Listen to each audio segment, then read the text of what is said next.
Outro fator importantíssimo para o desenvolvimento saudável do cérebro é a alimentação. E é o que nós vamos ver nas citações a seguir. Vamos começar por Oliveira. Ele nos diz: o cérebro não vive sem suprimento alimentar, representado por glicose e oxigênio. Seu crescimento e funcionamento estão condicionados à sua nutrição. As consequências da desnutrição são devastadoras e definitivas, principalmente nas fases iniciais da vida. E falando em alimentação, a família é protagonista na educação nutricional da criança. Essas autoras enfatizam que o comportamento dos pais influencia o hábito alimentar de seus filhos. Portanto, os pais devem adotar hábitos que gostariam de ver em seus filhos. Essas mesmas autoras ainda relatam que durante a infância é muito importante que a família, os educadores e todos que estão ao seu redor possam compartilhar com a criança informações sobre as suas escolhas alimentares, pois nessa fase elas não são dotadas de conhecimento sobre os valores nutricionais dos alimentos. Elas aprendem através de observação no meio em que vivem e os hábitos então são transferidos através dos familiares.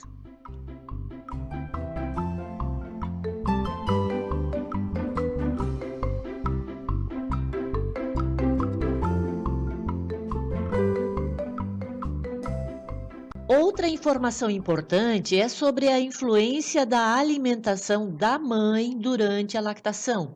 A alimentação das mães durante a lactação, além de influenciar no desenvolvimento cerebral, também pode contribuir para a formação do hábito alimentar da criança. Isto se deve aos compostos químicos que dão sabor e aroma aos alimentos que são ingeridos pelo lactente através do leite materno. E dessa maneira, a criança é introduzida gradativamente aos hábitos alimentares da família. Creio que todos sabemos a importância do aleitamento materno para o bebê. Além dos benefícios nutricionais, ainda apresenta benefícios emocionais. Durante os primeiros 6 meses de vida do recém-nascido, o leite humano deve ser o seu único alimento. O leite materno adequado é de grande importância para o desenvolvimento normal do sistema digestivo, imunológico e cognitivo. E o contato físico durante a amamentação fortalece o vínculo mãe-filho e o desenvolvimento emocional da criança. E Silva complementa dizendo que a amamentação materna também é importante durante o desenvolvimento cerebral da criança, pois promove ao infante as imunoglobulinas que este não possui enquanto se desenvolve. A amamentação materna do líquido chamado colostro é muito importante para a colonização bacteriana adequada no intestino da criança, protegendo-a contra desordens psiquiátricas decorrentes de distúrbios da microbiota, como o autismo.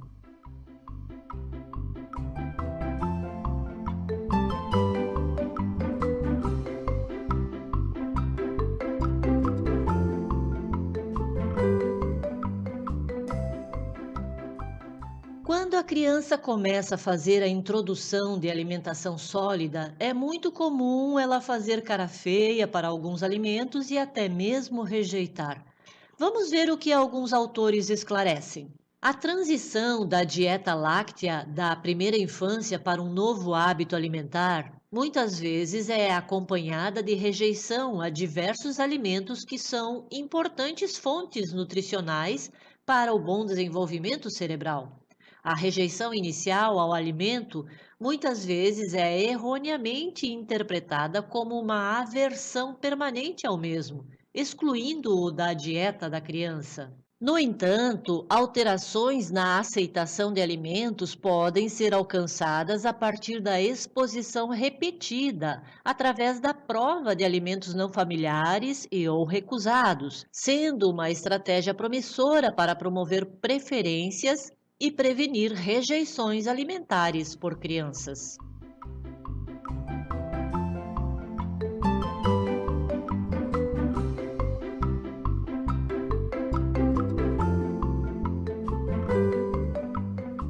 Conforme já vimos, para a criança aprender a comer bem, de forma saudável, é importante que ela tenha bons exemplos para poder criar bons hábitos alimentares. São muitas as citações relacionadas à má alimentação da criança e suas consequências. Vamos citar somente algumas. A ausência de nutrientes pode ocasionar também problemas comportamentais, como comportamento antissocial, diminuir a motivação, provocar estresse e ansiedade fora do normal e ainda depressão. Segundo o autor, todos esses fatores podem comprometer o funcionamento cognitivo e gerar o fracasso escolar. A desnutrição decorrente da infância, mesmo que moderada, apresenta-se como uma das principais responsáveis por problemas no desenvolvimento mental e no desempenho escolar.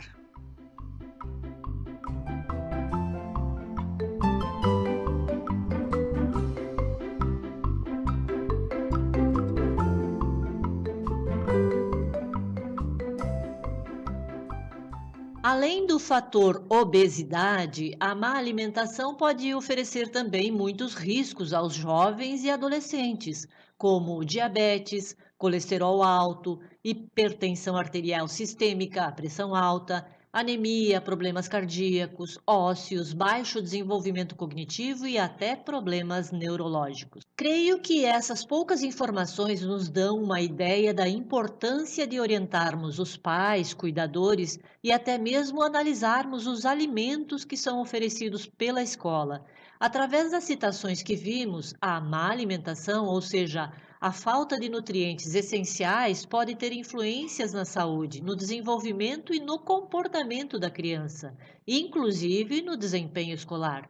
Um bom hábito alimentar começa desde cedo e é importante que a família se comprometa, pois grande parte desse aprendizado é aprendido através de observações e exemplos, tanto da família quanto do meio social.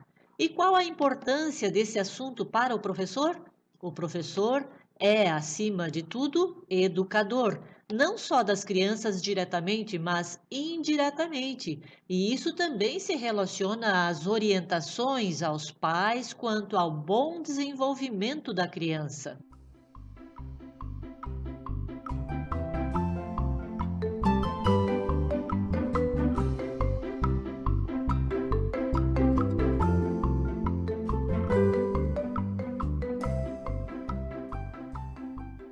Nós vamos trazer agora algumas recomendações da pediatra e pneumologista infantil doutora Sani Santos Ribeiro, que está registrado no site Tua Saúde, sobre o que não se deve dar para a criança até os 2 anos.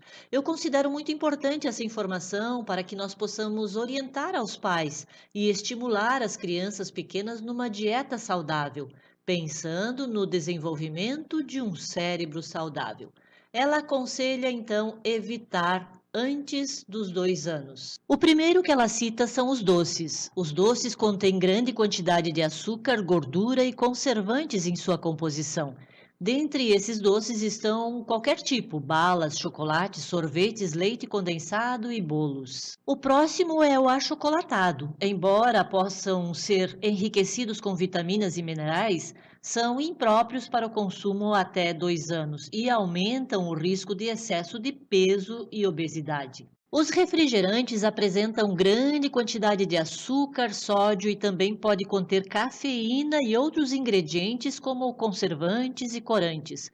Favorece o aparecimento de cáries e aumenta o risco de obesidade infantil. Os biscoitos recheados são alimentos pobres de nutrientes e ricos em açúcar e gordura, aumentando o risco de obesidade e diabetes. E segundo a médica, apenas um biscoito é suficiente para ultrapassar as recomendações diárias de gordura para o bebê. As carnes processadas, como salsicha, linguiça, bacon, presunto, salame e mortadela, são ricos de gordura, sal, corantes e conservantes químicos. possuem baixo valor nutricional e pode sobrecarregar os rins. Os salgadinhos de pacote são ricos em sal, gorduras, corantes e conservantes. Aumentam o risco de problemas cardiovasculares como pressão alta ou colesterol alto. E a última recomendação é a gelatina industrializada, que é rica em corantes, conservantes e açúcar, pouco valor nutritivo para a criança.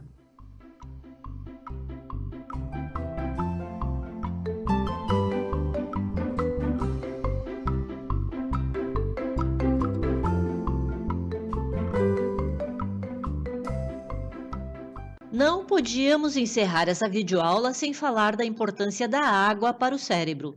Silva relata que 80% do nosso cérebro é composto por água. Segundo ele, durante a noite nós perdemos água em níveis significativos e que deve ser reposta ao acordar. Por isso, manter o corpo hidratado é crucial ao aprendizado.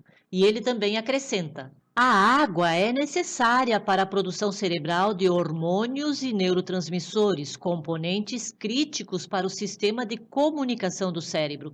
Uma pessoa que está desidratada pode, em última análise, experimentar fadiga, má concentração e habilidades cognitivas reduzidas. Um cérebro desidratado e com fome é aquele que não está pronto para prestar atenção e aprender.